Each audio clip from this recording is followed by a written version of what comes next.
This was once Estrella Ambida's home. Here, she says, was where she nurtured her 4 children for many years, until Typhoon Haiyan swept it all away. Many politicians have promised her a new home, but she is still waiting. Saan kami pupunta? Magkabahay pa Where will kaya we ako? be? Yung mga Where ganun will we ba? end Kasi up now? pagdating Will sa we ever have a home? government kasi, palaging There are nasa always sitwasyon. questions when it comes to Kahit government sa choice pagpili of ng mga beneficiaries. beneficiaries, mahirap We always din. have to fight from local governments down to community leaders. At least 6,000 people were killed and millions more displaced. President Benigno Aquino has earlier budgeted around $3.9 billion in funds for recovery efforts. At least 21,000 homes needed to be rebuilt in Leyte. But 2 years on, only around 500 houses are complete. Thousands of people here remain jobless. Others say they feel grateful some aid groups have stayed on to help them. The recovery of Haiyan survivors is considered one of the biggest tests of Aquino's presidency. Desperate for help, thousands of survivors wrote to him weeks ago. Unfortunately, for whatever reason, the open letter, if it was addressed to me, never got to me.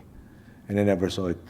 No, not in any paper, not in any media that I've managed to see. By the grace of God, buhi tayo.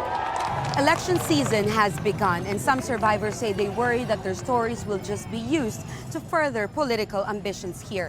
But no flowery speeches, they say, can hide the truth.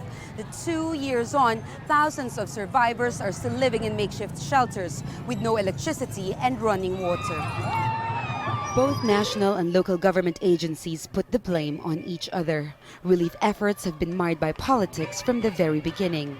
My husband has been doing his best, and the LGU has really been doing its best. And I believe that there's a lot that has been done, but we can always do more. Here in this mass grave is where hundreds of unidentified bodies were buried in haste by the government.